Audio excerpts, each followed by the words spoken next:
They say you can't choose your family, but if I had the choice, I would have chosen anyone but the people I was born to.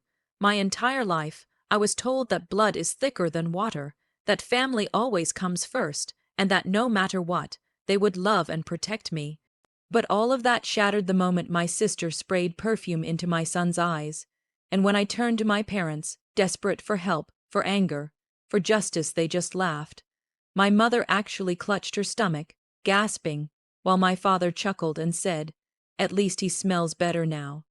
That sound, their laughter, bouncing off the kitchen walls while my child screamed in pain, is something I will never forget. It happened on a warm Saturday afternoon. I brought Nathan over for one of our usual weekend lunches, trying yet again to believe that if I just tried hard enough, I could make my family normal, that we could be close, that maybe, just maybe, they'd start seeing my son as a blessing instead of a burden. My sister Bella walked in late, as always, wearing a tight dress and clouded in some luxury perfume that announced her presence before she even reached the door.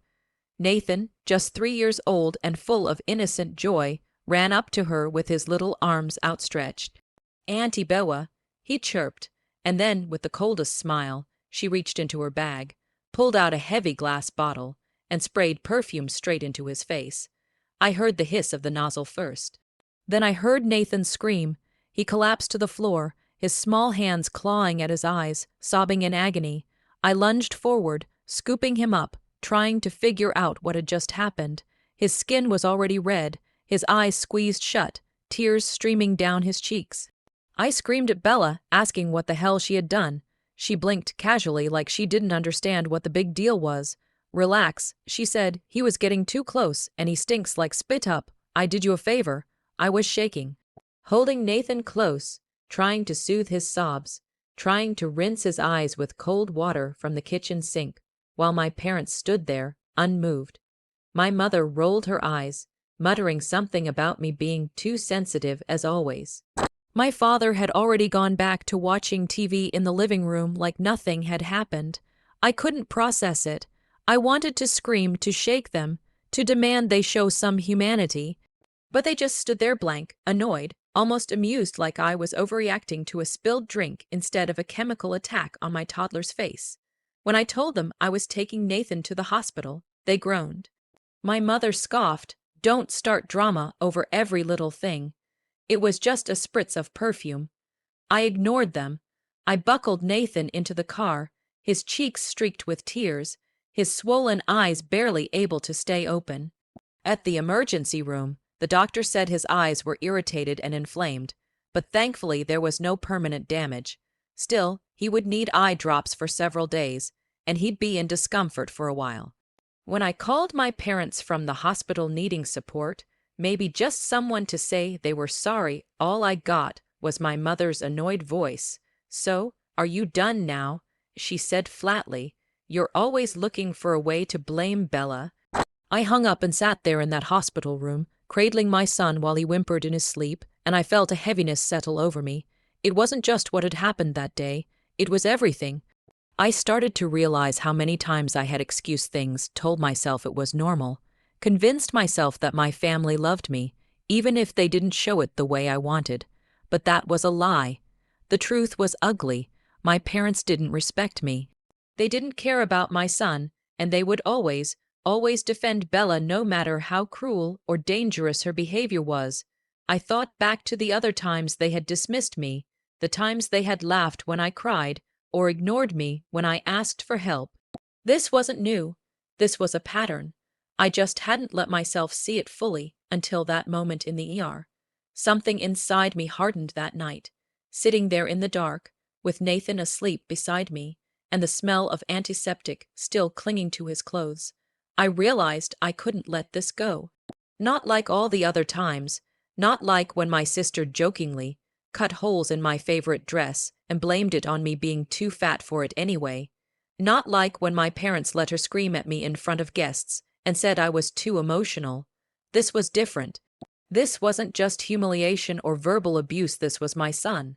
My baby. He could have lost his sight, and they laughed, they mocked him, they mocked me. That night I made a silent vow. They would never hurt us again.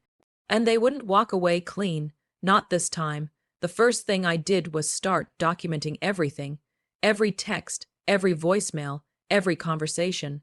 I pulled up the messages Bella had sent me over the years, calling me a baby machine, saying she'd accidentally dropkick Nathan if he cried again, or telling me to get over myself when I said I was struggling.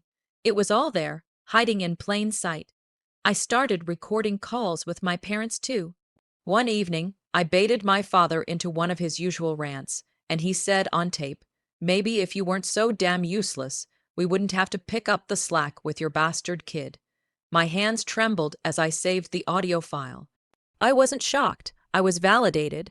I reached out to a friend of mine, a woman I'd known from college, now working as a paralegal. I told her everything. I sent her the screenshots, the audio. She helped me find a family lawyer, one who specialized in emotional abuse and endangerment cases. We started building a restraining order case. It felt surreal at first, like I was betraying them. But then I'd look at Nathan, the redness still faint in the whites of his eyes, and I remembered why I was doing it. I also started talking to someone in HR at the company where Bella worked. I didn't even have to dig too deep. Her social media was a goldmine. She had posted photos mocking people with disabilities. One caption even read, "If your kid screams in public, I'll mace them." I sent everything anonymously to her employer. Bella's birthday party was the perfect opportunity.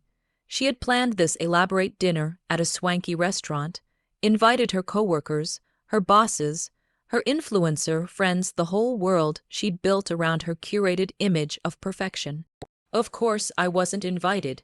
Neither was Nathan, and that was fine because I didn't want to celebrate her. I wanted to expose her.